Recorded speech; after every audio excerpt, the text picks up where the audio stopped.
entonces a tener un tiempo de la palabra, un tiempo para alimentarnos, para llenarnos. Es un tiempo bien especial, mis hermanos. Yo les invito a que tengamos mucha reverencia en este momento y a pedirle mucho discernimiento a Dios para que Él sea hablando a nuestras vidas, para que Él sea dirigiéndonos, Él sea guiándonos a cada uno de nosotros y Él sea revelándonos. Es importante esto, mis hermanos, que usted le pida mucho discernimiento al Espíritu Santo. No que por el hecho de que llevamos mucho tiempo nosotros y por el hecho de que ustedes ya conocen la palabra, no a todos se le puede decir amén. Nosotros tenemos que tener, hermanos, el discernimiento de poder saber cuándo las cosas son de Dios y cuándo no, porque el mismo Espíritu Santo nos habla a cada uno de nosotros, el mismo Espíritu Santo nos confirma la palabra en nuestros corazones. Estamos viendo entonces estamos viendo el libro de Gálatas, y el tema de hoy justamente es este. Estamos viendo Gálatas 2, vamos a ver los últimos dos versículos del capítulo 2, Gálatas 2, del 20 al 21. Y va a ser un tema bien, bien especial, un tema que Dios va a hablar a nuestros corazones, a nuestras vidas. Y yo les invito a que coloquemos este tiempo en las manos de Dios. Y vamos a deleitarnos en su presencia, vamos a gozarnos, vamos a alimentarnos de su palabra, vamos a alimentarnos del maná. El maná, recuerdes que el maná caía del cielo. El maná, y cuando caía, caía completamente limpio, porque venía directamente de la mano de Dios, venía directamente del cielo, y ellos podían comerlo. Eso en cuanto a lo físico. Ahora es lo mismo, ahora el maná que cae del cielo es la palabra que viene de Dios sobre nuestras vidas, la que nos va a enseñar es una palabra que no está contaminada, que no ha sido cambiada, que no ha sido modificada, sino es una palabra viva y eficaz para cada uno de nosotros. Entonces les invito, mis hermanos, a que abramos la palabra de Dios, abramos las Biblias, nuestras espadas, abramosla en Gálatas capítulo 2, el versículo 20 al 21. Dice la palabra, los últimos dos versículos, con esto terminamos el capítulo 2, después de mucho tiempo de estar aprendiendo sobre la carta del apóstol Pablo a los Gálatas. Ya sabemos, mire la manera muy distinta de nosotros estudiar la palabra, de nosotros escudriñar la palabra, porque eso es lo que hacemos, escudriñamos palabra por palabra, texto por texto, versículo por versículo, por eso aprendemos bastante. Y por eso ahora que cuando ya volvamos a leer la Biblia ya no la leemos de la misma manera, ya realmente ya la tenemos es que escudriñar, porque si no entonces no le vamos a sacar el fruto realmente que Dios quiere enseñarnos a través de ella. La Biblia dice que la palabra de Dios es una palabra viva y eficaz. Escúcheme, dos características: viva y eficaz, más cortante que toda espada aguda de doble filo. Y eso es lo que es la palabra de Dios. No es simplemente para leerla, ni para memorizarla, es para escudriñarla y para vivirla. Para eso es la palabra de Dios. Y muchos han leído estos versículos. Estos versículos los leen, los citan, los rezan, los repiten en muchas partes. Yo los he escuchado en muchas partes, pero la idea no es tanto leerlo o saberlo o guardarlo en la memoria. La idea realmente es vivir la palabra, vivir cada versículo, vivir cada capítulo, vivir cada enseñanza, volver la palabra de Dios, el manual de vida para cada uno de nosotros. Eso es lo que es la Biblia. La Biblia es el manual de vida. La Biblia nos dice cómo debemos de actuar, cómo debemos vivir, qué debemos hacer, qué debemos dejar, qué debemos quitar. Mire, nosotros simplemente, Dios lo que está haciendo con cada uno de nosotros es preparándonos, es limpiándonos. ¿Preparándonos para qué? Para cosas grandes y maravillosas que Él tiene para cada uno de nosotros.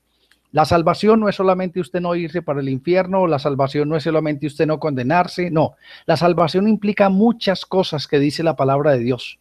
La salvación implica un cielo nuevo, una tierra nueva. Dice la palabra que seremos reyes, seremos príncipes, seremos sacerdotes. Y dice que sí seremos, no está diciendo que somos, como muchos dicen que hoy somos, no, seremos. ¿Y cuándo seremos? Cuando estemos en la presencia de Dios. Cuando estemos allá seremos reyes, príncipes y sacerdotes, o sea que Dios va a hacer reinados, principados y va a ser iglesias, va a tener iglesias, y entonces allí es donde nosotros vamos a trabajar. Mucha gente dice, piensa en la salvación y piensa en el cielo, listo, me voy para el cielo con las alitas, bien bueno por allá, a cantar todo el día, a alabar todo el día. No, eso no es la salvación. La salvación vamos a trabajar de la mano con Dios, vamos a ser semejantes a los ángeles, dice la palabra de Dios. ¿Usted se imagina la función que están haciendo los ángeles al día de hoy?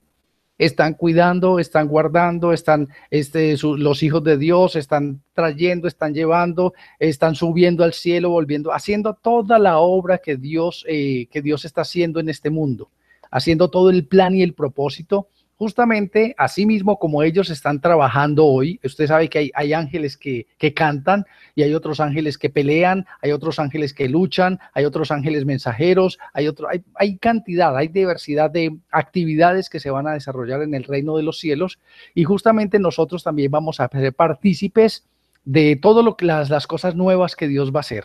Eso es la salvación. Es ser parte de los nuevos planes y de los nuevos propósitos que Dios tiene para la humanidad. Así como Dios escogió a Noé y a su familia, Dios los apartó y los separó y los metió en el arca y los salvó de una muerte física. Asimismo, Dios está haciendo lo mismo con nosotros. Nos está preparando, nos está guardando, porque Dios es un Dios, escúcheme lo que le digo, Dios es un Dios de nuevos recomenzares. A Dios le gusta que volvamos a comenzar. Dios quiere volver a comenzar todo. Dios quiere resetear todo y empezar de cero. Eso siempre nos ha enseñado Dios a través de la Biblia. Cuando Dios vio que el hombre estaba completamente desviado del camino, dice la palabra que en el corazón del hombre no había sino de continuo el mal, entonces Dios dijo, raeré de la tierra, de la faz de la tierra, a todos los humanos y comenzaré de nuevo. Dios es un Dios de nuevos comenzares, de nuevas oportunidades. Por eso dice la palabra, nuevas son cada mañana tus misericordias. Cada mañana Dios renueva su misericordia sobre nosotros. Entonces, ¿cuál es el plan de Dios para la humanidad? Volver a comenzar nuevamente. Así como lo hizo en la época de Noé, que destruyó todo con agua, todo fue anegado, todo fue sumergido bajo el agua, todo pereció, lo que no estaba dentro del arca pereció, para volver a comenzar de nuevo. A Dios le gusta comenzar de nuevo. Y el plan que tiene Dios contigo y conmigo es volver a comenzar un mundo nuevo. Y ahora no va a ser consumido por el agua nuevamente, sino que va a ser consumido por el fuego. Entonces, cuando todo sea consumido, Dios, vamos a tener un arca igual, no de madera, de gofer. El arca de nosotros sabemos que es Cristo. Esa es nuestra arca de la salvación. Y ya después, entonces, Dios tiene muchos planes. Dice la palabra de Dios que está creando, está formando, ya la tiene hecha la nueva Jerusalén. La nueva Jerusalén, la cual desciende del cielo. Si desciende del cielo es porque la va a poner acá. Y dice que ese será el tabernáculo de Dios y podremos ir allá, podremos visitar, podremos estar en su presencia. Dice que no habrá necesidad de luz del sol porque Él mismo iluminará todo. Bueno, cantidad de cosas implica la salvación. No es solamente el, ok, no me voy para el infierno, no. Vamos a ser parte, y eso grábeselo en su corazón, a ser parte de los nuevos planes de Dios para la humanidad.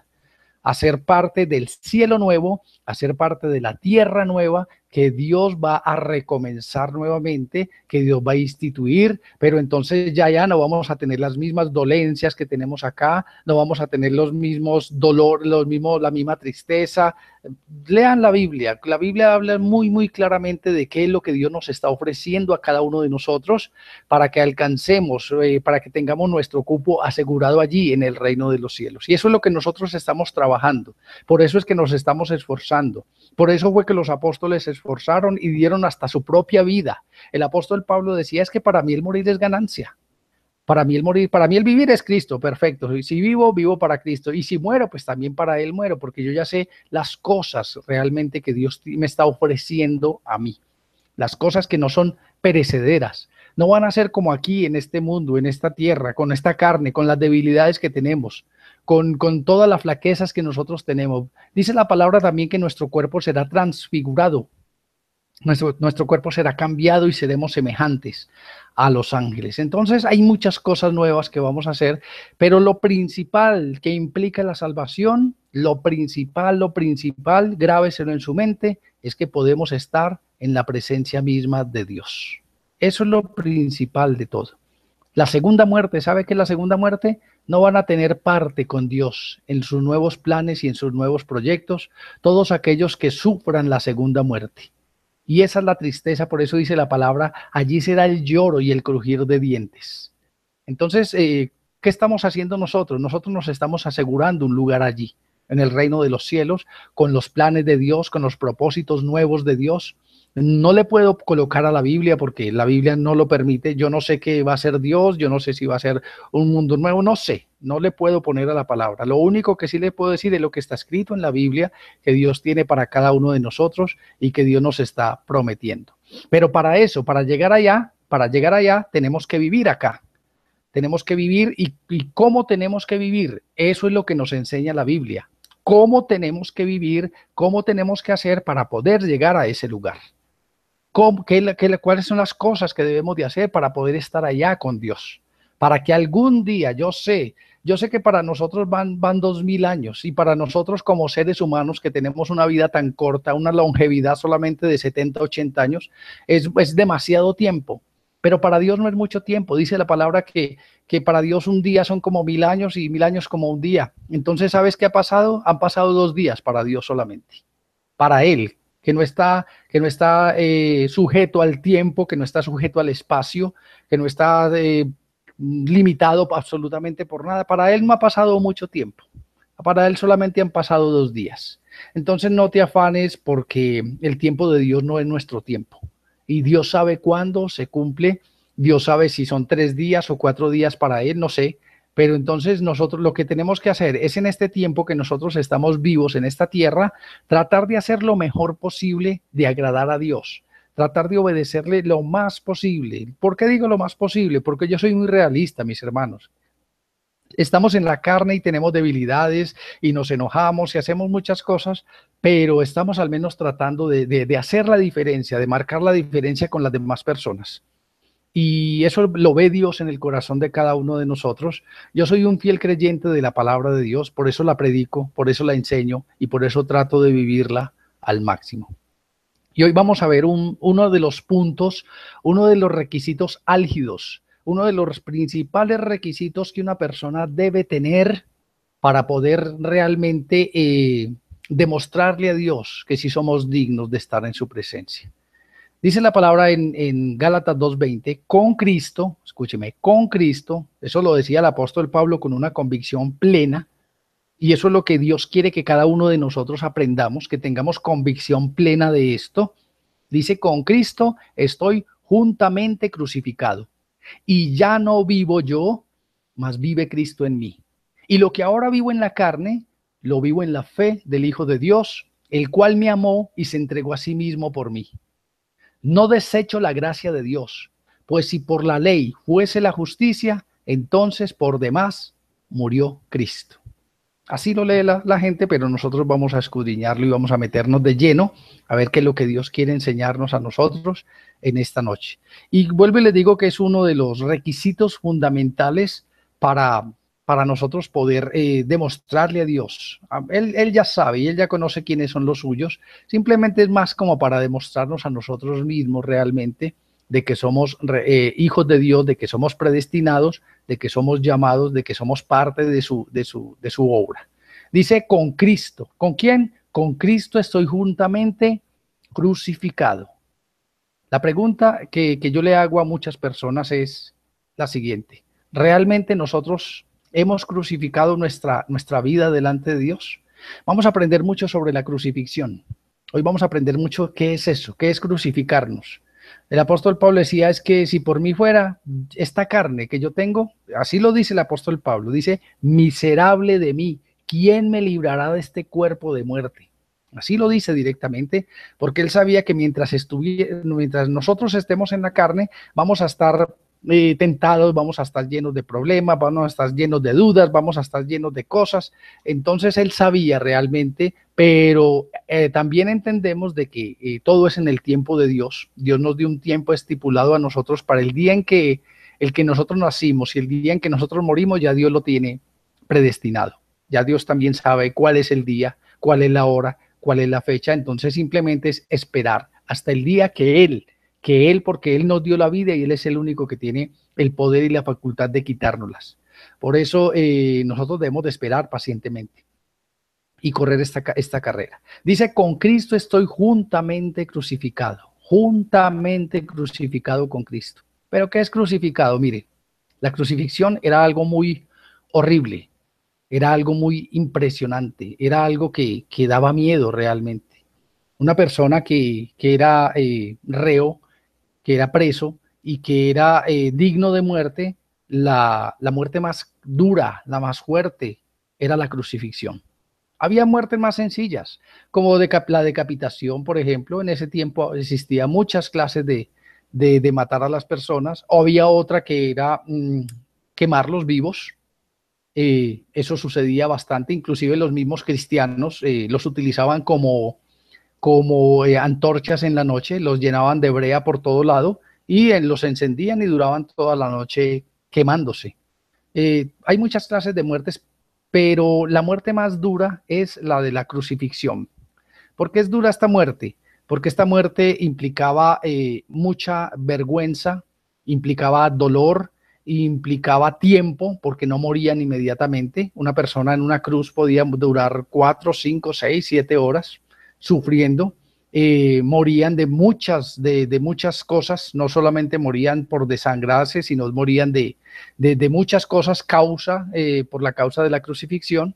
Y era una muerte espantosa, era una muerte muy, muy horrible que la gente le tenía miedo a eso. Primera de Pedro 4:18 nos dice, leamos en la Biblia, Primera de Pedro 4:18, dice, porque es tiempo de que el juicio comience por la casa de Dios. Escúcheme esto, mi hermano. Y esta es una palabra muy, muy, muy dura, pero es muy cierta. Yo cuando hablo con las personas les digo, ¿cómo estás? Y la gente me dice, estoy pasando tribulación, estoy pasando problemas, estoy pasando necesidades. Y yo le digo, glorifica a Dios y bendícelo. ¿Sabes por qué? Porque Dios está probando tu fe. Dios está probando tu amor, tu paciencia. Dios está probándote a ti. Y acuérdese que Dios nos compara a nosotros con el oro refinado. ¿Qué es el oro refinado? Cuando cogen el oro de la montaña, tienen que refinarlo. Lo refinan a punta de fuego, con candela, con pruebas, lo prueban una y otra vez. Y mientras más candela soporte el oro, más puro se vuelve, más diáfano, más cristalino se vuelve. Por eso hay oro de 18, de 24, hay oro de varias calidades. La calidad del oro depende de cuánto fuego haya pasado el oro. Entonces así dice la palabra que nuestra fe va a ser probada por el fuego, una y otra vez.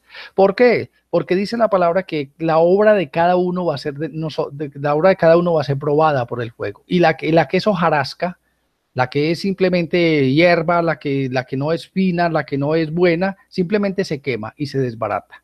Entonces, ¿cómo prueba Dios el corazón de las personas? Permite pruebas, permite situaciones en la vida de cada uno de nosotros, porque allí en las pruebas es que se sabe si realmente esta persona ama a Dios, si realmente le ha creído a Dios, si realmente busca a Dios, si realmente es de Dios o no.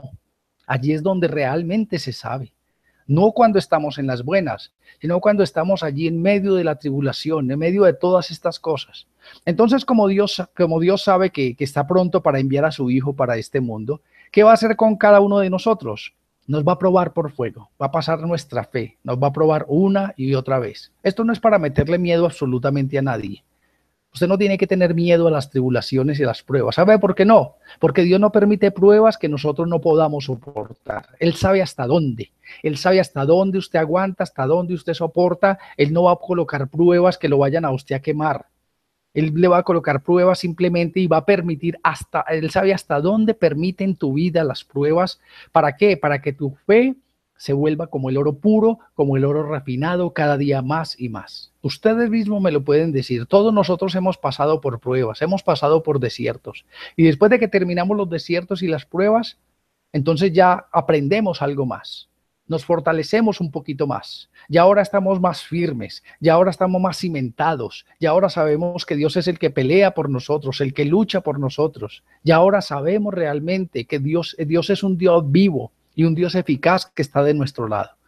Entonces, por eso decía Job, en el libro de Job, a mí me gusta mucho el libro de Job porque nos enseña mucho para el día de hoy. Por eso decía Job, de oídas te había oído, de oídas. A mí me habían dicho, me habían hablado.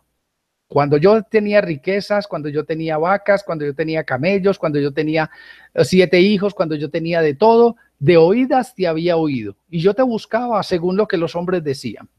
Pero después de que pasó tribulación, de que le robaron, de que le mataron, de que perdió todo, dice, de oídas te había oído, mas ahora mis ojos te ven. Y lo que Dios quiere no es que escuchemos de Dios, sino que lo veamos con nuestro propio corazón, que lo sintamos real como en nuestra propia vida.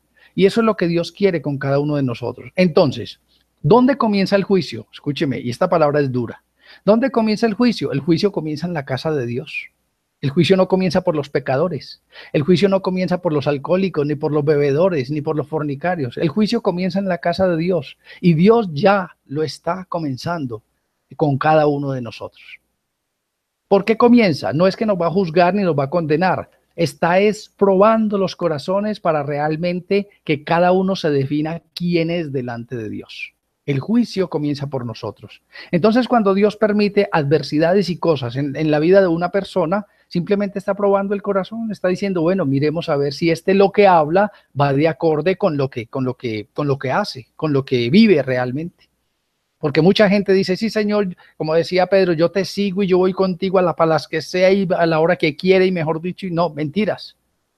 Dice la palabra de Dios que le dijo Cristo, hoy antes de que cante el gallo ya me habrás negado 3 veces. Y justamente eso es lo que Dios quiere con nosotros. No que hablemos tanto que somos cristianos ni que digamos que somos cristianos, sino que demostremos con los hechos de que realmente amamos a Dios. Entonces, ¿por dónde comienza el juicio? La palabra es depurar.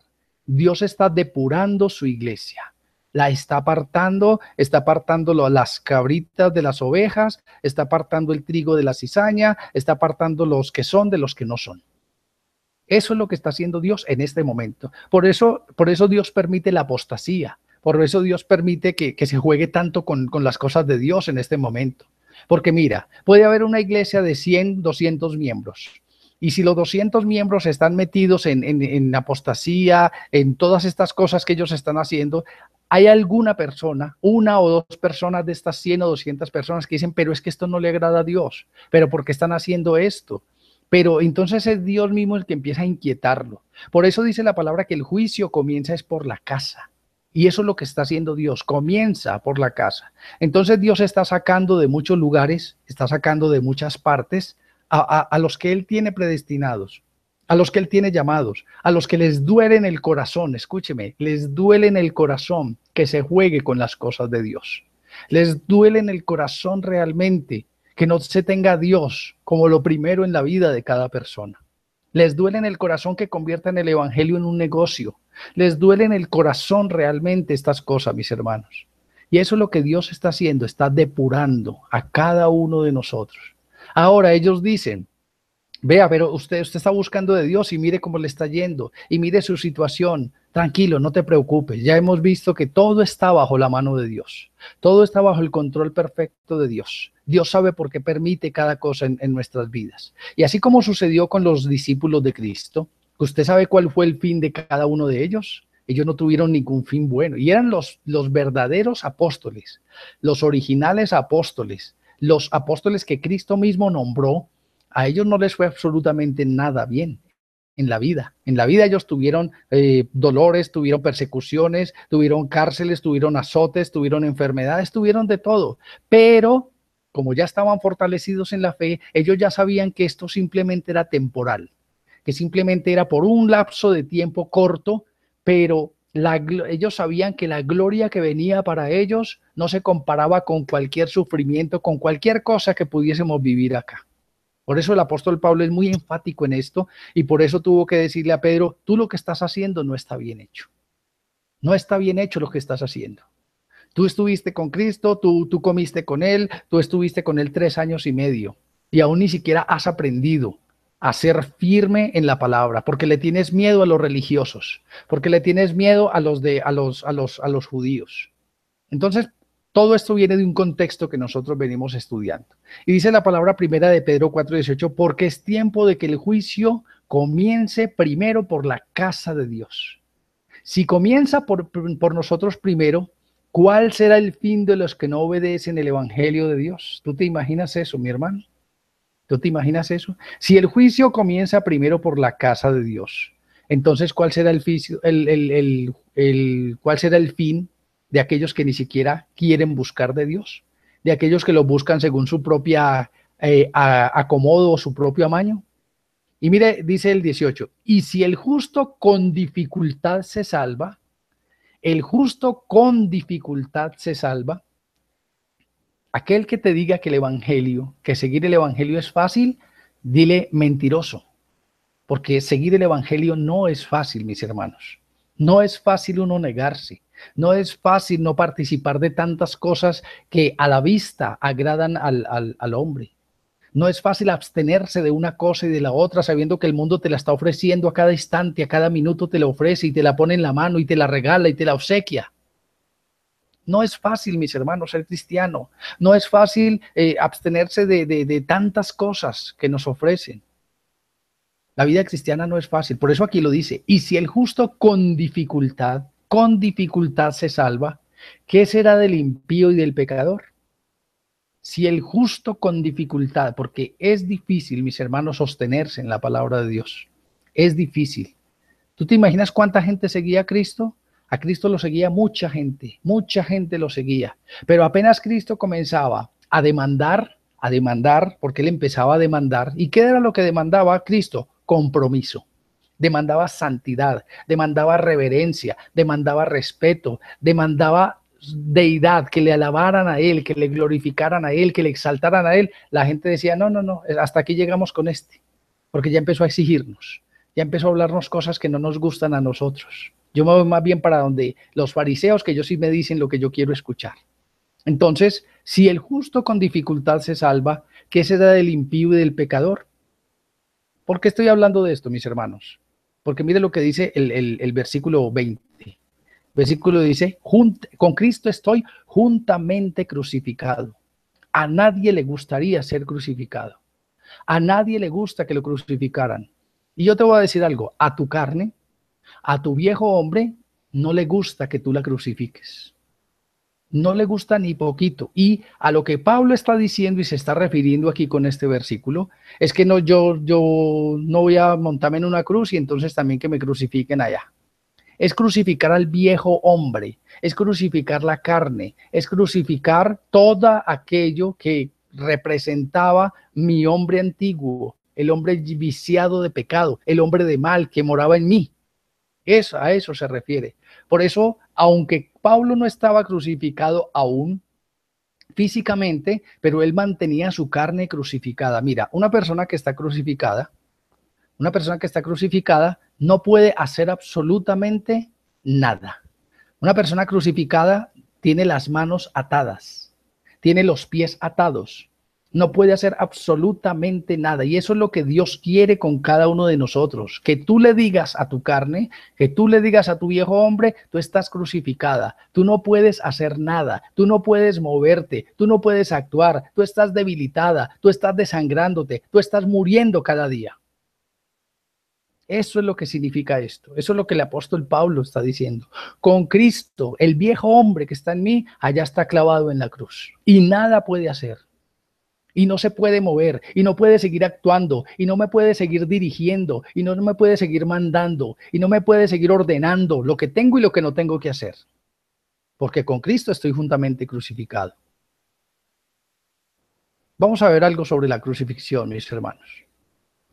Veamos algo sobre eso, es bien importante. Terminemos este versículo, dice, y si el justo con dificultad se salva, ¿qué será del impío y pecador? Por consiguiente, los que sufren conforme, escúchame esta palabra, quiero que entiendan. Por consiguiente, los que sufren conforme a la voluntad de Dios, encomienden sus almas al fiel Creador haciendo el bien. Una cosa es que tú sufras por tus propios errores. Una cosa es que tú sufras por tus propios pecados. Una cosa es que tú sufras por todo lo que tú haces. Y otra cosa, esas cosas no valen, esas cosas no se tienen en cuenta absolutamente para nada. Y otra cosa es que tú sufras, ¿por qué? Por causa de la voluntad de Dios en tu vida.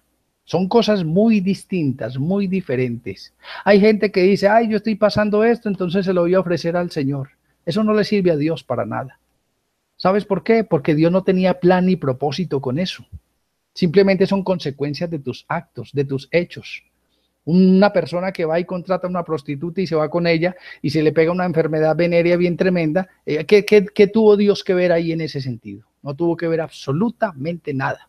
Consecuencia de su propio pecado, consecuencia de sus propios actos. Nada Dios tuvo que ver en eso. Entonces, eso para que entendamos. Dice el 19, por consiguiente, los que sufren conforme a la voluntad de Dios. ¿Cómo así? ¿Que es que conforme a la voluntad de Dios sufrimos? Sí, mi hermano, sí. ¿Y sabes por qué? Por lo que te vengo diciendo desde el principio. Porque lo que Dios está haciendo es permitiendo todos estos desiertos y estas pruebas para formar el carácter de Cristo en tu vida. Conforme a la voluntad de Dios. Ahora la pregunta que tú tienes que hacerte es esta. ¿Por qué vino esta enfermedad? ¿Por qué vino esta prueba a mi vida? Y tenlo por seguro que si nosotros hemos entregado nuestra vida a Dios, es porque Dios tiene propósito para con eso. Había un joven ciego y le preguntaron a Cristo, ¿quién pecó? ¿Este o sus padres? Para que hubiese nacido ciego. ¿Y sabe qué le dijo Cristo? Ni pecó este, ni pecó sus padres. ¿Sabe por qué nació ciego? Para que el Hijo del Hombre, para que Cristo fuera glorificado. Oró por él y lo sanó y el joven vio. Entonces Dios lo tiene todo perfectamente planeado y no es porque hubiese pecado en este hombre que nació ciego, porque ¿qué dicen los religiosos? Ah, a ti te llegó una enfermedad es porque estás en pecado, te llegó una desgracia es porque no das. Siempre tienen algo para aportar con respecto a esto, pero la voluntad de Dios realmente en una vida que Él tiene escogida, que Él tiene guardada, es otra completamente distinta. Mira el 19, léelo muy detenidamente. Por consiguiente, los que sufren conforme a la voluntad de Dios encomienden sus almas al fiel Creador haciendo el bien. Eso es lo que nosotros debemos de hacer. Encomendar nuestra vida. Señor, bueno, tengo esta enfermedad. ¿Se acuerdan del aguijón de la carne de Pablo? Señor, quítala de mí, quítala de mí. El Señor le decía, tranquilo, bástate mi gracia. Bástate mi gracia. No te preocupes, déjala ahí que la necesitas. No hay ningún problema con eso. Entonces, los que sufren conforme a la voluntad de Dios encomienden sus almas al fiel Creador haciendo el bien. ¿Cómo encomendamos nuestra vida? Haciendo el bien. Que suframos, que no suframos, que tengamos tribulación o no, no importa. Ya Dios sabe cómo hace sus cosas. Mira, ¿sabes qué te ofrece la religión? La religión hoy en día, por eso les hablaba ahora de que en este momento hay mucha apostasía en todo el mundo. La religión te va a ofrecer muchas cosas. La religión te va a ofrecer la tierra prometida, te la va a ofrecer. Venga, que aquí Dios nos va a bendecir y vamos a llegar a la tierra que fluye leche y miel, donde dos hombres tienen que cargar un solo racimo de uvas, pero te la ofrecen sin necesidad de pasar por un desierto. Eso es lo que ofrece la religión. Por eso las religiones están llenas de gente. Tú vas a cualquiera de estas y están llenas, van 10,000, van 20,000, hay un domingo, hay cultos, hay 7, 6 cultos cada domingo, eso la gente, ¿pero por qué? Porque les están ofreciendo algo que realmente es ficticio, que es ficción, que no es realidad. Le están ofreciendo la tierra prometida sin necesidad de pasar por el desierto. Tranquilo, si usted viene aquí, si usted hace esto, yo lo paso derechito allá y usted no tiene que hacer absolutamente nada. No tienes que morir, no tienes que esforzarte, no tienes que pasar desierto, no tienes que pasar nada. Eso te ofrece la religión. Vaya a cualquier iglesia, cualquier religión, eso le están ofreciendo a la gente. La tierra prometida sin necesidad de pasar por un desierto. ¿Sabes qué más te ofrecen? Te ofrecen la libertad de la esclavitud sin tener que salir de Egipto. Y Egipto tú sabes que significa el mundo. No, tranquilo, usted puede ser libre, Dios ya te libertó, ya eres libre, ya no tienes no hay ninguna condenación para ti, tú puedes seguir haciendo lo que seguías haciendo hasta ahora. No hay ningún problema con eso. No los confrontan con su pecado, no los confrontan con su realidad, no los confrontan con Dios mismo, no los confrontan, porque de pronto se le van. Y de pronto ya no tienen 20,000 o 30,000. Si en una iglesia de esta se predicara un tema como el que hoy estamos predicando, ¿cuánta gente dejaría de ir? Mucha gente. Al próximo domingo, la mayoría sí se irían. ¿Sabes por qué? Porque esto no es lo que la gente quiere escuchar. Esto no es lo que la carne quiere escuchar. La gente no quiere crucificar su carne. La gente no quiere doblegarla, no quiere matarla, no quiere desangrarla allí en la cruz. Quiere dejarla vivita, quiere dejarla con fuerzas, con bastante ánimo, que la carne siga gobernando, que la carne siga tomando las decisiones que tenga que tomar. los sensuales, los emocionalistas, que se vivan por emociones nada más. Eso te ofrece la religión. La libertad de la esclavitud. Aquí sí va a ser libre. Aquí sí, mira, se salen de la esclavitud se salen de la esclavitud del mundo y llegan a esclavizarse de los hombres. Y llegan a esclavizarse. ¿Sabes qué hacen muchas sectas, muchas religiones? Atrapan a la gente, las atrapan de tal manera que les lavan tanto el cerebro que les dicen que si usted se va de aquí, entonces ya no tiene salvación, que si usted se va de aquí, entonces ya no tiene cobertura, que si usted se va de aquí, entonces ya los hermanos no le van a volver a hablar, que si usted se va de aquí, entonces se salen de una esclavitud, cambian de amo, cambian de esclavista, es lo único que hacen, pero no encuentran la libertad. La libertad solamente la encontramos en Cristo. Y eso es lo que hacen. En la calle, cuando no son cristianos, venga a mi iglesia, que aquí es libre de toda maldición, que aquí Dios lo va a libertar, que aquí Dios... Y cuando llega a la iglesia y cuando ya está en la iglesia, malditos sois con maldición porque vosotros todo me habéis robado. Eso es lo que están haciendo. Les cambian las cadenas. Les cambian unas cadenas de opresión por otras completamente distintas.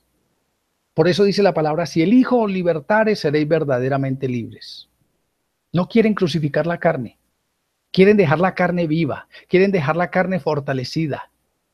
Les ofrecen cantidad de cosas sin necesidad absolutamente de nada.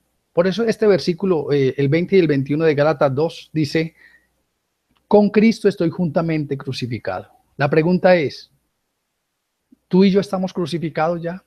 ¿La carne nuestra está crucificada? ¿Están crucificados allá en la cruz del Calvario nuestros deseos, nuestro viejo hombre? ¿O todavía es el viejo hombre es el que manda? ¿Todavía es el que gobierna? ¿Todavía es el que me dice qué tengo que hacer? ¿Todavía es el que me dice a dónde tengo que ir? ¿Todavía es el que ordena mi vida y el que toma el control total? Si todavía estamos así, mi hermano, nos falta todavía crucificarla. Sigue diciendo, ¿sabes qué más te ofrecen? Te ofrecen el amor y la misericordia de Dios. Dios te ama y no hablan sino del amor de Dios. Del amor de Dios y Dios te ama. Es que Dios es amor. Sí, Dios es amor. Yo sé que Dios es amor, pero también sabes que dice que Dios es fuego consumidor. Mira, Gandhi decía, Dios ama, Dios aborrece al pecado, pero ama al pecador. Eso lo dice Gandhi, no lo dice la Biblia en ninguna parte. ¿Sabes qué dice la Biblia? Yo aborrezco tanto al pecado como al pecador. Eso realmente es lo que dice la Biblia. Dios dice, yo aborrezco tanto el pecado como el pecador. Pero como esa frase de Gandhi, de Mahatma Gandhi es tan bonita, entonces la pusieron como si Dios lo hubiera dicho. Dios aborrece el pecado, pero ama al pecador. Dios no ama al pecador, mis hermanos. Dios aborrece al pecador. Por eso quiere sacarlo del pecado, por eso quiere limpiarlo, por eso quiere cambiarlo, por eso quiere volverlo en un nuevo hombre conforme a la voluntad de Dios para que ya no sea pecador, para que ya sea un hombre conforme a la voluntad de Dios.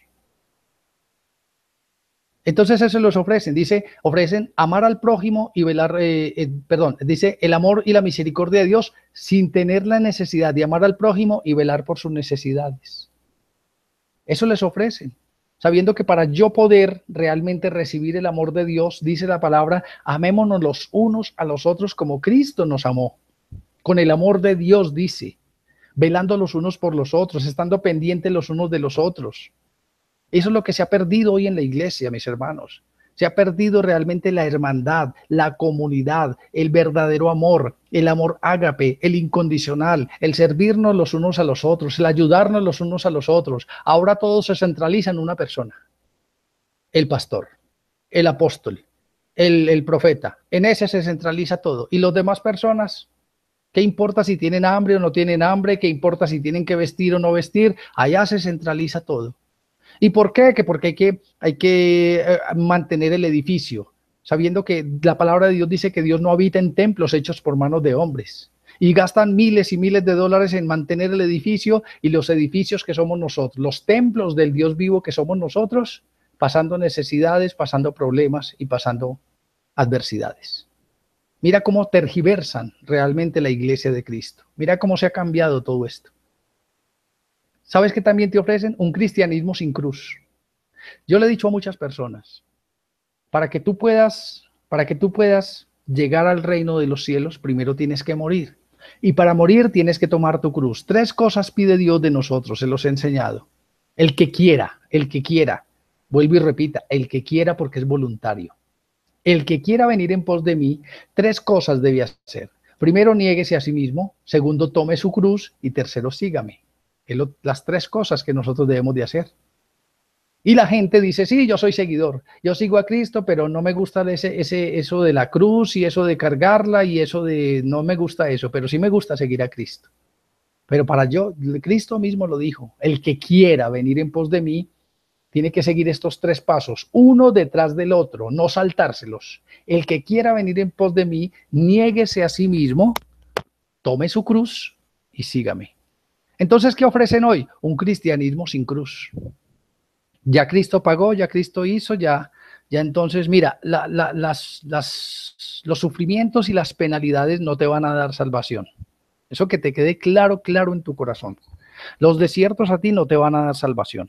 ¿Sabes qué te dan los desiertos? Te dan fortaleza, te dan firmeza, te dan carácter, te dan estabilidad, te dan fe, pero no te dan salvación. Sabemos que la salvación es por gracia, porque Cristo nos la dio y Cristo hizo todo lo que tenía que hacer. No es para que te salves, es para que formes a Cristo en tu vida.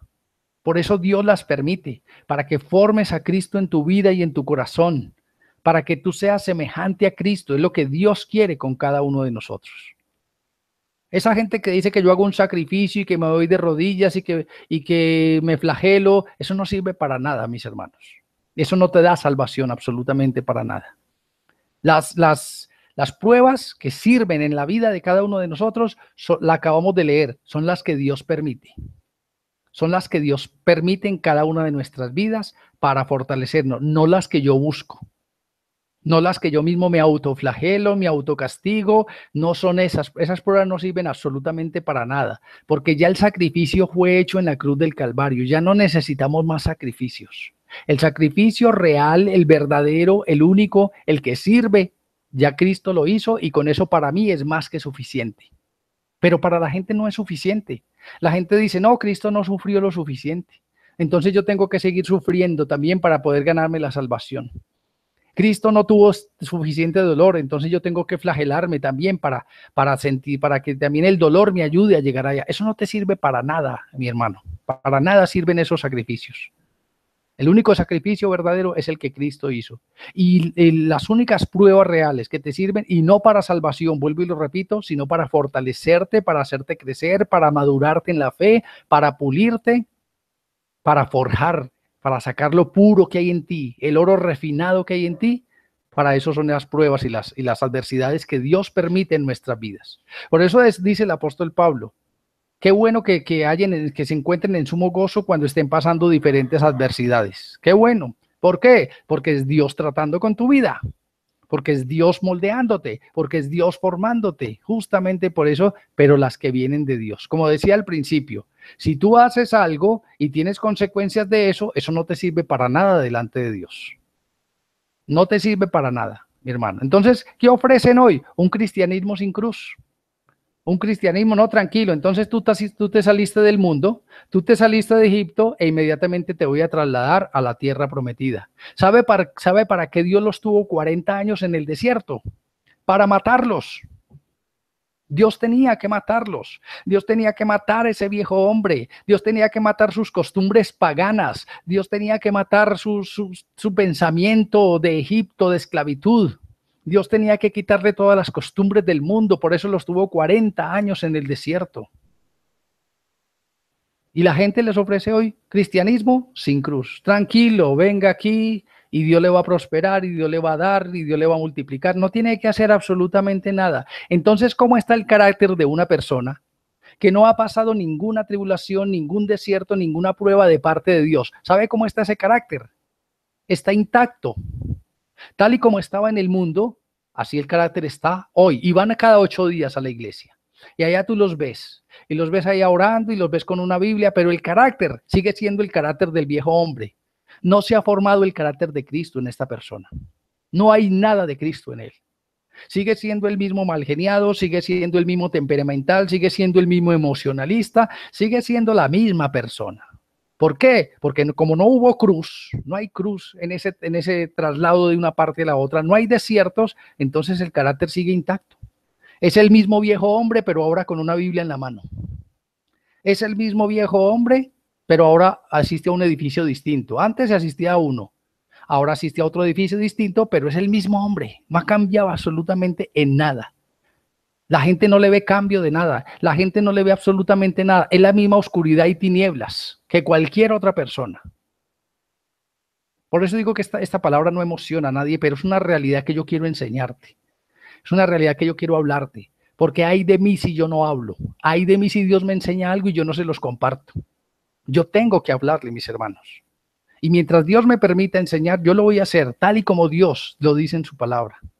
Porque yo tengo que rendirle cuentas a Dios un día. Algún día tendré que rendirle cuentas. Y Dios me va a decir, ¿qué enseñaste tú? ¿Qué hablaste tú a la gente? ¿Qué fue lo que tú le dijiste a la gente que tenían que hacer? ¿Qué le ofreciste a la gente para poder llegar a la presencia de Dios? Hoy muchos dicen, no, mientras más platas dé, entonces te aseguro un puesto allá arriba en el reino de los cielos. Eso es lo que la gente está buscando. Y como con la plata, pues entonces es más fácil dar plata que dar la vida.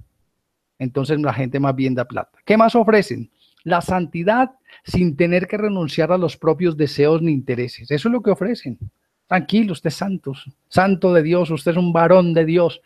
Y no tiene que renunciar, tranquilo, quédese así, que Dios lo conoce. Dios nos entiende lo que dice la gente. Dios entiende que somos débiles. Dios entiende que somos pecadores. Dios entiende, Dios sabe. Uy, sí, te crea lo que sí, hermano. Cuando está en la presencia de Dios, vas a ver quién era el que no entendía.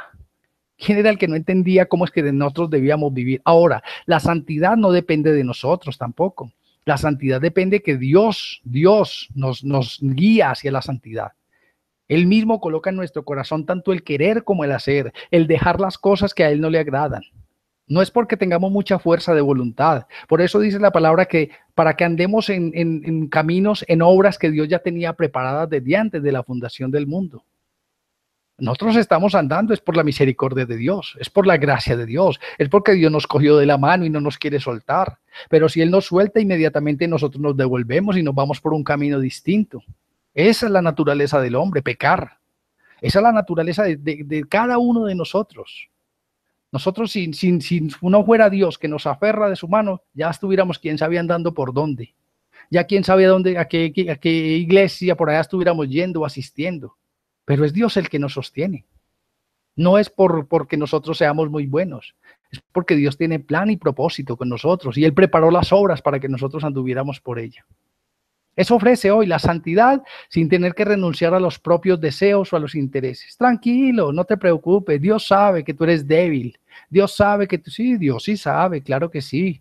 Dios lo sabe, pero cuando Dios tiene propósito con una persona, la persona que Dios tiene propósito aborrece lo que antes amaba, ahora lo debe aborrecer.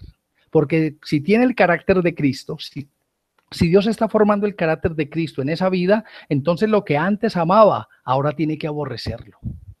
Antes amaba el fornicar, ahora yo detesto y aborrezco el fornicar. Eso es la obra que Dios hace en una persona. Pero si antes le gustaba fornicar y ahora todavía lo hace, entonces ahí no hay Dios. Dios no ha entrado en su corazón, Dios no está haciendo nada. Cambió de iglesia, cambió de religión, carga una Biblia, pero sigue siendo el mismo mundano de antes. ¿Sabes qué más ofrecen? La vida eterna. Eso le ofrecen a la gente hoy, la vida eterna, sin tener que haber muerto antes al viejo hombre. Eso es lo que ofrecen. Aquí tiene vida eterna, aquí se va derechito para el cielo y tranquilo, no tienes que hacer absolutamente nada. Puedes seguir como tú estás. Dios sabe y Dios conoce cómo tú estás. Mira qué errores tan grandes se cometen hoy. Mira cómo han tergiversado la palabra de Dios. Mira cómo la han vendido, cómo la han ablandado, cómo la han desmenuzado, cómo la han contaminado la palabra de Dios. Por eso habla tanto la Biblia de la leche espiritual no adulterada, no adulterada. Tú sabes que la leche cuando sale de la ubre de la vaca está limpia, está clara, está pura. Pero para que rinda, para que multiplique, para que dé más plata, le echan agua y agua hasta más no poder. Por eso ahora lo que uno toma es agua. 90% agua y 10% de leche. Y eso es lo que hacen con el evangelio el día de hoy. Le revuelven y le meten y la mezclan y la ablandan y la ponen más suavecita para que la gente la pueda digerir facilito. para que la gente no le caiga pesado al estómago, para que no le dé gases, para que no se enferme. La palabra de Dios, por eso dice que es dulce al paladar, pero es amarga en el vientre. Cuando ya entra la palabra adentro de cada uno de nosotros, sí que hace estragos en el viejo hombre, sí que debilita la carne, sí que hace cosas impresionantes. Por eso la gente no le gusta tomarla, no le gusta comerla, no le gusta digerirla, le gusta simplemente cositas likes, cositas sencillas, suavecitas, que no me hagan tanto daño, que no me caigan tan mal. Eso es lo que le gusta a la gente. Perdóname que sea hoy tan drástico en las cosas, pero yo sé por qué te estoy diciendo lo que te digo. Y vuelvo y le digo, ay de mí si yo no predico como Dios me enseña a mí la palabra. Mira, la crucifixión a nadie le gusta, mi hermano. A nadie le gusta crucificar. Cuando a una persona la crucificaban, no le ponen el trapo que le ponen en las imágenes de los Cristos crucificados, desnuda completamente, porque lo que se quería hacer con la persona era volverlo lo más bajo posible en este mundo, era romperle toda la dignidad, romperle el orgullo, romperle el cuerpo y romperle la vida completa.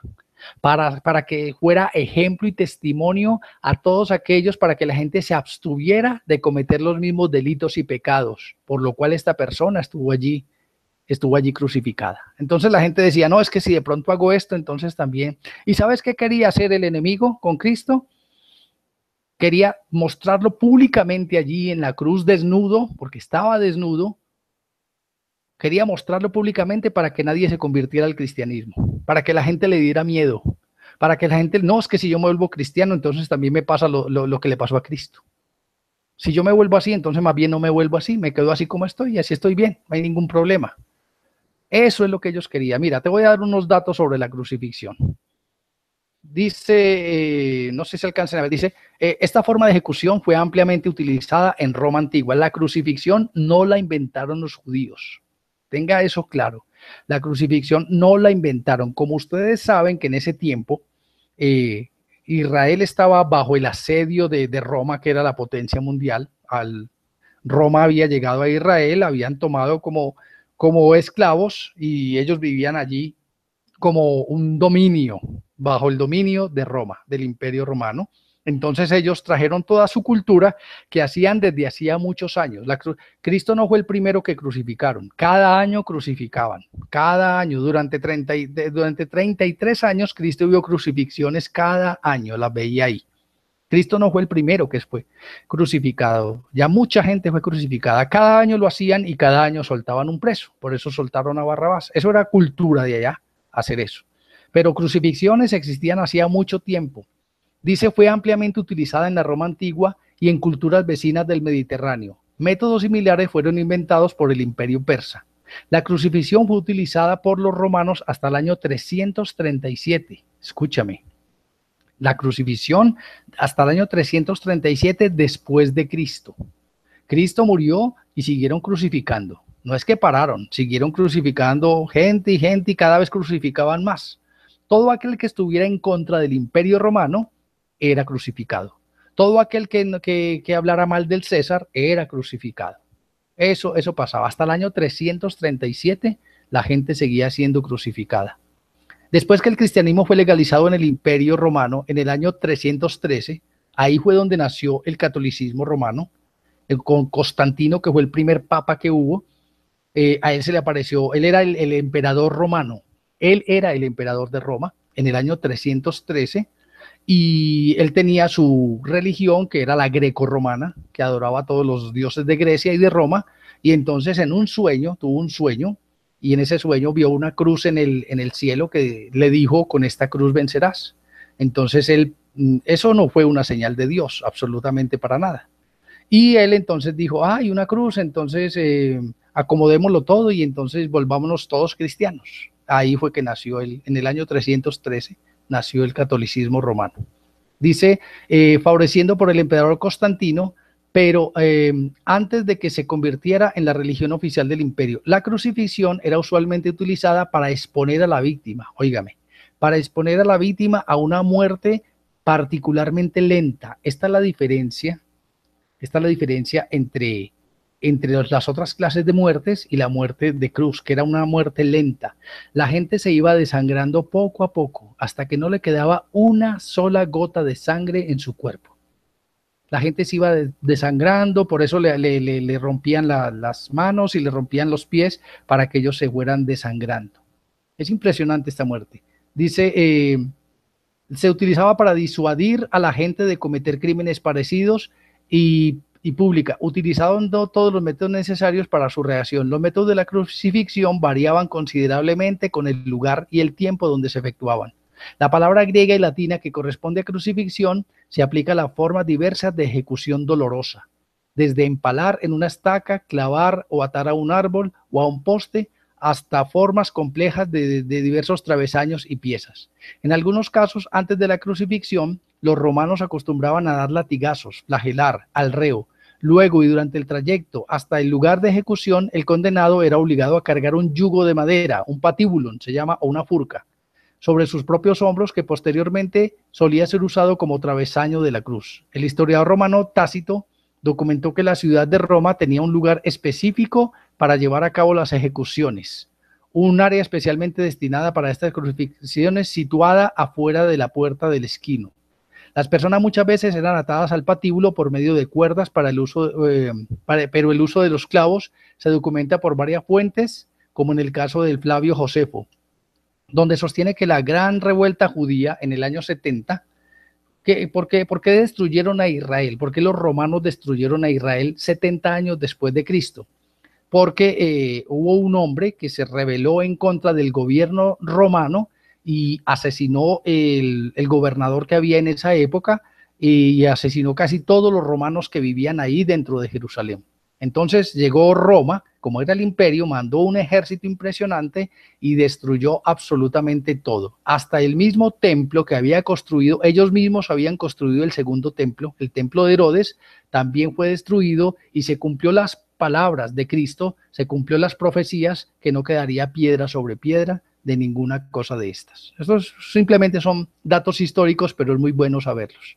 Entonces son cosas que nosotros, y mire, ¿sabe para qué utilizaban esto? Dice, arqueológicamente estos artículos son más bien escasos, pues algunos objetos utilizados en la crucifixión de los criminales, tales como los esclavos, eran codiciados como amuletos, como piedras medicinales.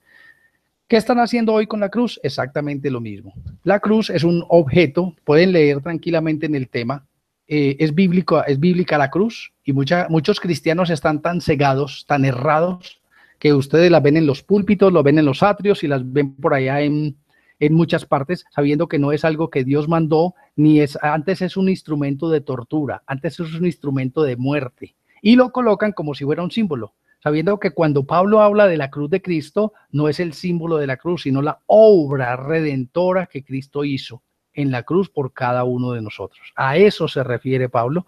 Y hoy en muchas iglesias, aún disque cristianas, las utilizan como ornamento, las utilizan en las cúpulas de sus iglesias, las utilizan en los atriles, las utilizan en todas partes, sabiendo que es un objeto de terror, es un objeto de sacrificio humano que inventado por los romanos hace mucho tiempo.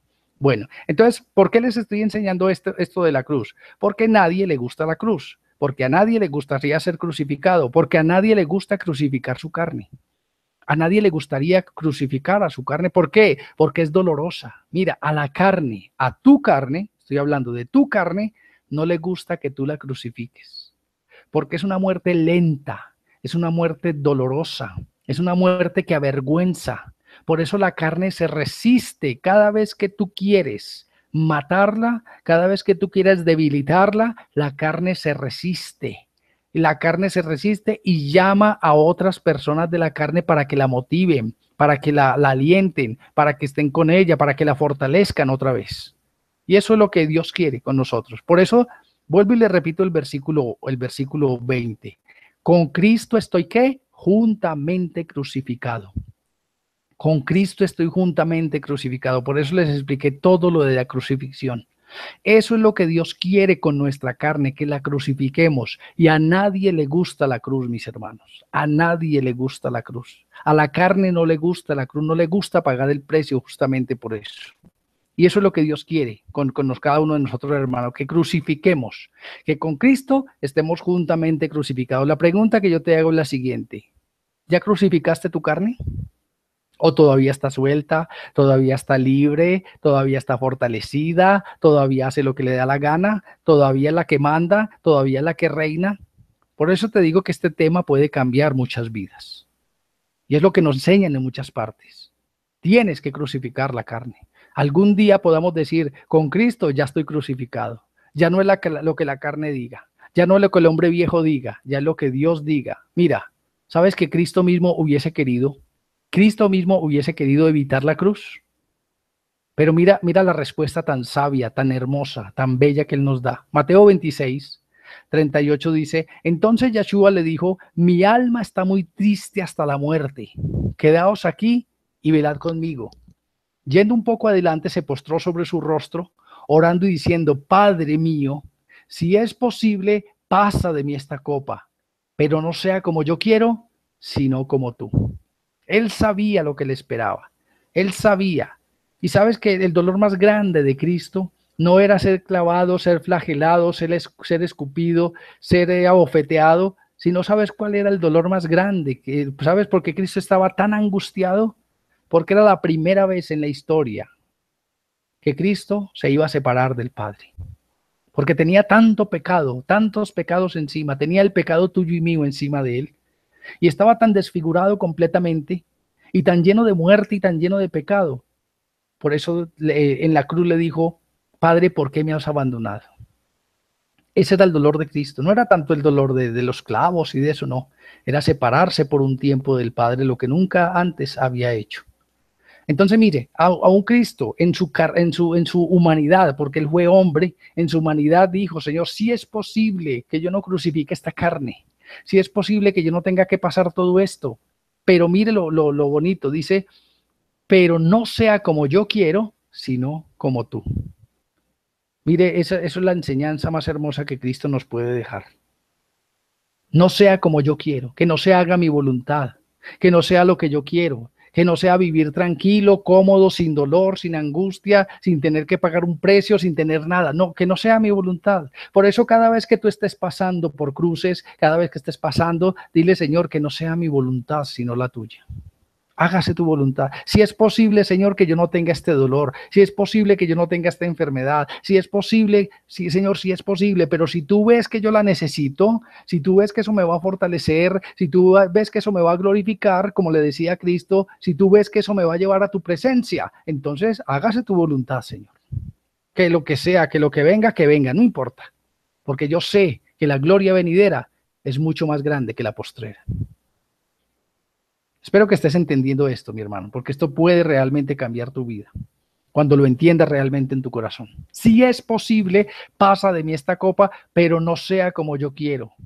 Si es posible, mira, Dios permite todas estas cruces, todos estos desiertos, justamente, ¿por qué? Porque Él quiere llevarte a su presencia, porque Él quiere que tú estés allí con Él, en la presencia del Rey de Reyes y del Señor de Señores. Eso es lo que Dios quiere. Entonces, mis amados hermanos, sigamos aprendiendo cada día más. Mire lo que sigue diciendo el versículo, y ya no vivo yo, mas vive ¿quién? Cristo en mí. Ya no vivo yo. Tú tienes que hacer un balance con tu vida. Tú tienes que mirar a ver cómo eras tú antes de Cristo y cómo eres tú hoy en Cristo. A ver cuánto del viejo hombre todavía vive en ti. A ver si tú algún día, eso es lo que Dios quiere, ese es el objetivo con tu vida, escúchame, ese es el objetivo que Dios tiene con tu vida, que algún día tú puedas decir, ya no vivo yo, ya no hago mi voluntad, ya el viejo hombre no me manda porque está crucificado, está atado, está clavado allá y no puede hacer nada, no se puede mover, no tiene voluntad, está debilitado, está que muere. Y eso es lo que nosotros necesitamos hacer, matar al viejo hombre que hay en cada uno de nosotros. Ya no vivo yo, ¿más quién?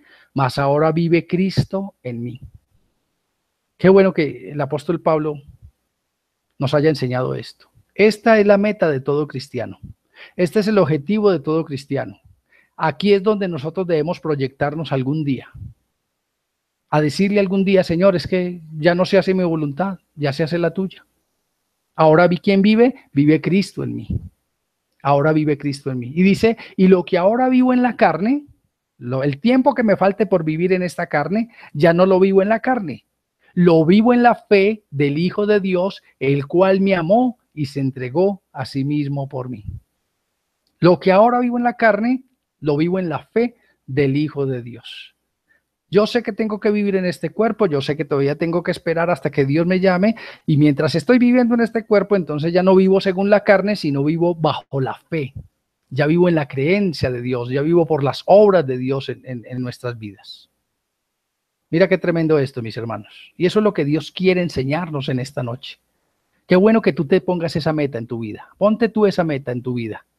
Algún día poder alzar tus ojos al cielo y decirle, Señor, ¿verdad que ahora ya no vivo yo? Yo primero hacía y primero iba y primero, pero ya ni me nace en el corazón hacer eso. Yo primero hacía tantas cosas, pero ya no. Lo que antes amaba, ahora yo lo aborrezco.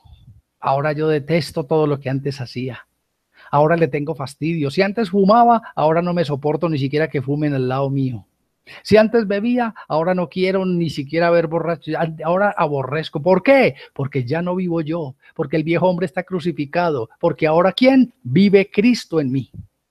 Ahora vive Cristo en mí. Qué bueno que tú y yo pudiéramos decir eso hoy mismo. Hoy mismo que pudiéramos decir eso. Y eso es lo que Dios quiere con cada uno de nosotros, mis hermanos. Que lleguemos a eso. Que lleguemos a lo que dijo Cristo. Señor, si es posible, pasa de mí esta copa, pero que no se haga mi voluntad, sino que se haga ¿cuál? La tuya. Para terminar, mis amados hermanos, quiero decirles que la vida cristiana es una carrera. La vida cristiana es una carrera. En lo natural, en lo físico, existen varias clases de carreras. Los deportistas, los atletas, hacen 3 clases de carreras. Hacen la carrera de velocidad, el que primero llegue. Hacen la carrera de obstáculos y hacen la carrera de resistencia. ¿Cuál crees tú que es la carrera que nosotros debemos de seguir en el cristianismo? Nosotros debemos de seguir 2 clases de carreras. La carrera de resistencia y la carrera de obstáculos. Esta carrera que nosotros estamos corriendo es una carrera de resistencia. Por eso dice la palabra muy claro, el que persevere hasta el fin. El que persevere hasta el fin, este será salvo. No el que corrió durante 10 años y a los 10 años se retiró. No, es el que persevere hasta el fin. Es una carrera de resistencia. Tú tienes que aguantar, tú tienes que resistir. Y es una carrera de obstáculos, porque dice la palabra que el camino está lleno de espinos, de cardos y de abrojos.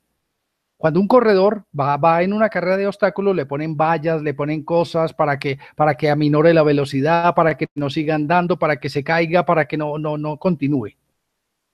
Para eso es la carrera de obstáculos, justamente para sortear cada uno de ellos. Y la vida cristiana es una carrera de obstáculos y de resistencia. Ya comenzaste, te felicito porque ya comenzaste. Pero ¿sabes cuántos han comenzado y no han seguido? Mucha gente comienza la carrera, pero se cansan y no siguen en la carrera. Pero lo que Dios te está llamando a ti en esta noche es que si ya comenzaste la carrera, no eches para atrás, mi hermano. No te vuelvas atrás otra vez. Si alguien te invita que vamos, que no eches para atrás. Tú ya sabes, mi hermano, que le gusta a Dios. Tú ya sabes que le agrada. Tú ya sabes cuál es la carrera que debes de seguir. ¿Por qué quieres desviarte? Hay mucha gente que quiere desviarte del camino, desviarte de la carrera que Dios te encomendó a hacer. No te dejes engañar. No te dejes llevar para ninguna parte. La carrera es la que Dios te dio a ti. Mira lo que dice Hebreos capítulo 12. Hebreos 12, versículo 1. Por tanto, nosotros también, teniendo en derredor tan gran nube de testigos, ¿sabes por qué tenemos nosotros tan gran nube de testigos a nuestro alrededor? La gente tiene sus ojos puestos en nosotros. ¿Sabes por qué nos miran? Porque somos luz en medio de la oscuridad. Por eso nos miran. La gente está mirando qué es lo que tú haces, cómo dices, con quién andas, qué es lo que estás hablando. Están esperando de cualquier caída que tú tengas para inmediatamente juzgarte y condenarte y decirte, mire, ese es el que lee la Biblia. Mire, ese es el cristiano, ese es el que asiste, ese es el que dice que ora y mire lo que está haciendo. Tenemos una gran nube de testigos sobre nosotros, hermano. Nosotros somos el centro de atención donde estemos, porque nosotros somos luz en medio de la oscuridad y las tinieblas. La gente, nosotros hacemos la diferencia. Tenemos que hacer la diferencia siempre. Por tanto, nosotros también teniendo en derredor nuestra tan gran nube de testigos, mire lo que dice tan hermoso esto, y esto lo aprendí yo anoche. Despojémonos de todo peso y del pecado que nos asedia. Esa es la orden que Dios me daba anoche. Despójate de todo peso y del pecado que te asedia. ¿Sabes para qué? Para que puedas correr la carrera que Dios te encomendó que corrieras. Porque un corredor que está cargado, que lleva mucho peso, que lleva muchas cosas encima, esas cosas les van a ser estorbo para poder andar en la carrera de resistencia, y cuando va a saltar un obstáculo va a ser mucho más difícil saltarlo si estás cargado de tantas cosas. ¿Qué dice Dios? ¿Qué dice Dios que nosotros debemos de despojarnos? Despójate de todo peso y pecado que nos asedia.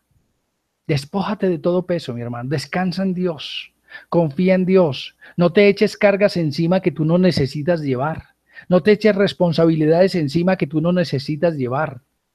No te pongas metas que tú no vas a poder cumplir. Eso es lo que está diciendo Dios. Despójate de todo peso, de todo aquello que te impida correr la buena carrera. Déjalo, tíralo. No te sirve. No te sirve para llegar a la meta. No te sirve para cumplir el objetivo en tu vida cristiana. Entiéndelo de una vez por todas que tú y yo somos diferentes a todo el mundo. Si todo el mundo tiene como objetivo comprar casa, carro, avión y hacer viajes y hacer, nosotros no tenemos ese objetivo, mis hermanos. Tus objetivos y los míos son muy distintos a los del mundo. Tus objetivos y los míos están puestos arriba en el reino de los cielos, en las cosas de arriba, en las cosas de Dios. Mira lo que dice, despojémonos de toda peso y del pecado que nos asedia y corramos con paciencia la carrera que tenemos por delante. Corramos con paciencia esta carrera. ¿Cómo la debemos correr?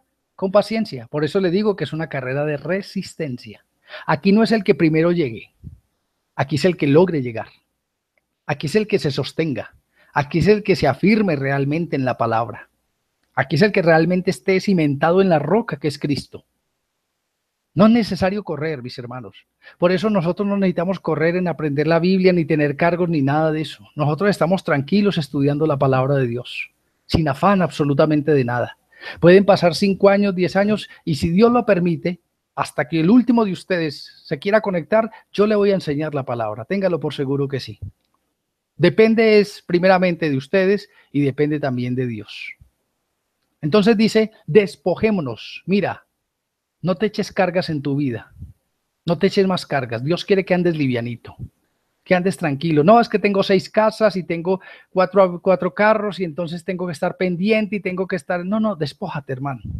Tranquilo. La gente vive cargada, la gente vive cansada, la gente vive sin tiempo absolutamente para nada. Nosotros somos distintos a todo el mundo. Tú tienes que darte cuenta de esto. Si no te has dado cuenta, entonces dile al Espíritu Santo que te enseñe, que somos diferentes a todo el mundo. Y lo que Dios nos está llamando es despojémonos de todo peso y del pecado que nos asedia y corramos con paciencia la carrera que tenemos por delante. Mira lo lindo que dice el 2. Puestos los ojos en Cristo, el autor y consumador de la fe, el cual, por el gozo puesto delante de él, sufrió la cruz. Puestos los ojos en Cristo.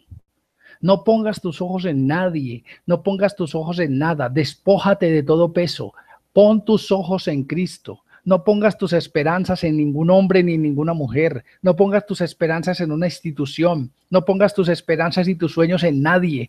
Pon tus ojos en Cristo, el autor y consumador de la fe, el cual por el gozo puesto delante de él sufrió la cruz. Mira, escúchame, aquí vuelve y repite, el gozo puesto delante de él. ¿Cuál era el gozo puesto delante de él? Volver a estar en la presencia del Padre. Ese es el gozo puesto delante de él. Dios le dijo, si tú mueres en esa cruz, puedes volver a estar conmigo y reinar conmigo por los siglos de los siglos y por toda la eternidad. Y esta es la promesa que Dios nos está haciendo a ti y a mí en esta noche. Por el gozo puesto delante, entonces crucifiquemos la carne. Podemos crucificarla. Mira lo que dice.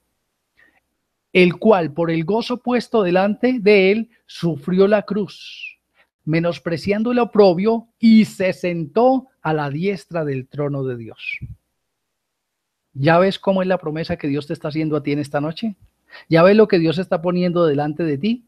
Dios está poniendo delante de ti la vida, pero no cualquier vida, está poniendo la vida eterna.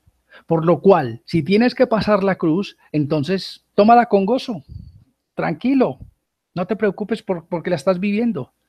Sabes que la promesa es mucho más grande que el sufrimiento, que lo que tengas que pasar, que las pruebas y que los desiertos. Sabes que todo va a ser mucho mejor. Eso mismo lo entendió Cristo. Por eso menospreció el oprobio. Es que me van a insultar, es que me van a decir, es que me van a regañar, es que me van a pegar, es que no me van a querer, es que me van a dejar. No importa que te dejen, que no importa que tengas que pasar lo que tengas que pasar. Lo importante es el premio, la corona de justicia que Dios tiene para tu vida después de que corra la carrera, después de que hayas llegado a la meta, después de que hayas pasado. No sé si habías entendido este versículo, pero eso es lo que realmente significa. Dice, el cual por el gozo puesto delante de él sufrió la cruz, menospreciando el oprobio, y se sentó a la diestra del trono de Dios. Considerad aquel que sufrió tal contradicción de pecadores contra sí mismo, para que vuestro ánimo no se canse hasta desmayar. Señor, pero es que esta prueba es muy dura. Sí, pero a mí me tocó más dura, dice Cristo. A mí me tocó cargar la cruz. A mí me tocó ser vendido por los propios de la comunidad. A mí me tocó estar clavado en una cruz sin haber cometido ningún pecado. A mí me tocó pagar. Eso es lo que está diciendo el 3. Considerad aquel que sufrió tal contradicción de pecadores contra sí mismo, para que vuestro ánimo no se canse hasta desmayar. Mire qué tremenda enseñanza hay aquí en esta palabra. Es importante que crucifiquemos la carne, es importante que paguemos el precio, mis hermanos. Con Cristo estoy juntamente crucificado y ya no vivo yo, mas ahora vive Cristo en mí. Romanos capítulo 8, versículo 7 dice, por cuanto los designios de la carne son enemistad contra Dios, por eso tenemos que crucificarla. ¿Qué quieres tú? ¿Agradar a Dios o a tu carne? ¿Qué quieres? Elige. ¿Qué quieres tú? Los designios de la carne, Romanos 8, 7, por cuanto los designios de la carne son enemistad contra Dios, porque no se sujetan a la ley de Dios, ni tampoco pueden. Y los que viven según la carne no pueden agradar a Dios. No pueden, es imposible agradar a Dios. Mas vosotros no vivís según la carne, porque ya la carne está crucificada, sino según el Espíritu. Si es que el Espíritu de Dios mora, mire lo que dice. Si ustedes viven en el Espíritu es porque el Espíritu mora, pero si el Espíritu no mora en ustedes, ¿cómo van a vivir por el Espíritu? Van a seguir siendo unos carnales iguales que cualquiera. Eso es lo que dice aquí, se lo estoy parafraseando simplemente para que lo entendamos. Mas vosotros no vivís según la carne, no según el Espíritu, si es que el Espíritu de Dios mora en vosotros. Y si alguno no tiene el Espíritu de Cristo, no es de él. Si alguno no tiene el Espíritu de Cristo, pues no es de Cristo. Porque ¿con qué nos selló Cristo a cada uno de nosotros? Con las arras del Espíritu.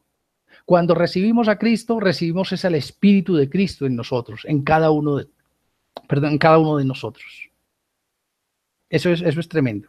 10. Pero si Cristo está en vosotros, el cuerpo en verdad está muerto.